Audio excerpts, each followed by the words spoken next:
Cristiano റൊണാൾഡോയുടെ കഴിഞ്ഞ ഒരു പ്രസ് മീറ്റിൽ കൊടുത്തിട്ടുള്ള കുറച്ച് സ്റ്റേറ്റ്മെന്റ്സോടെ വിവാദങ്ങൾ വീണ്ടും ഇങ്ങനെ കത്തി കയറിക്കൊണ്ടിരിക്കുകയാണെന്നുള്ളതാണ് സത്യം കേട്ടോ.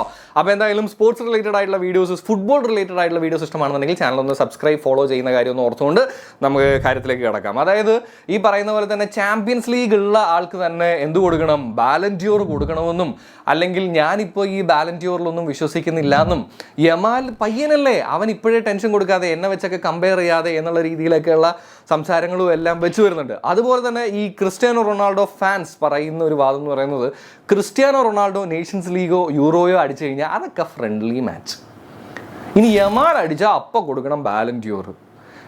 എൻ്റെ ഒരു ബേസിക് ആയിട്ടുള്ള കാര്യം, അറ്റ്ലീസ്റ്റ് ആ ഫൈനലൊന്ന് കഴിയട്ടെ. യമാൽ ജയിച്ചു എന്ന് പറഞ്ഞു കഴിഞ്ഞ് കഴിഞ്ഞിട്ട് നിങ്ങളിത് പറയുകയാണെന്നുണ്ടെങ്കിൽ അതിലൊരു ന്യായമുണ്ട്.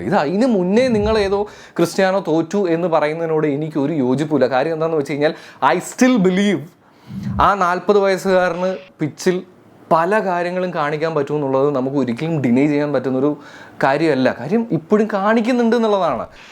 അതോടൊപ്പം തന്നെ ആ 17 വയസ്സുകാരൻ പന്ത് കിട്ടിക്കഴിഞ്ഞ് കഴിഞ്ഞാൽ എൻറ്റയർ ടീം ഓപ്പോസിറ്റ് ഉള്ളവർ പേടിക്കുന്നുണ്ട് എന്നുള്ളതാണ്.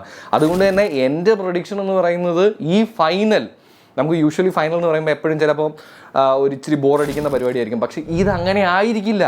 ആൻഡ് കഴിഞ്ഞ കാലം പോലും ഒന്നുമല്ല, പോർച്ചുഗലിന് ക്രിസ്ത്യാനോ റൊണാൾഡോ എന്ന് പറയുന്ന ഒരാൾ മാത്രമല്ല, ഒരുപാട് മുൻനിര താരങ്ങളെ വെച്ചുകൊണ്ട് തന്നെയാണ് പോർച്ചുഗൽ വരുന്നത്. സോ അതുകൊണ്ട് തന്നെ സ്പെയിൻ ഈസി ആയിട്ട് അങ്ങനെ ടേക്ക് ഓവർ ചെയ്ത് പോകാൻ പറ്റുമെന്ന് ഞാൻ വിചാരിക്കുന്നില്ല. ഒരു ടൈറ്റ് മത്സരം തന്നെ ആയിരിക്കും. എന്തായിരിക്കും നേഷൻസ് ലീഗ് ഫൈനൽ പ്രഡിക്ഷൻ നിങ്ങളുടെ എന്നുള്ളത് താഴെ ഒന്ന് കമൻറ്റ് ചെയ്യുക. ആര് ജയിക്കും, ആര് ഗോളടിക്കും, രാജാവ് ജയിക്കുമോ അതോ ദൈവപുത്രൻ നേഷൻസ് ലീഗ് പോക്കുമോ എന്നുള്ളത് നമുക്ക് കാത്തിരുന്ന് തന്നെ കാണാം അല്ലേ.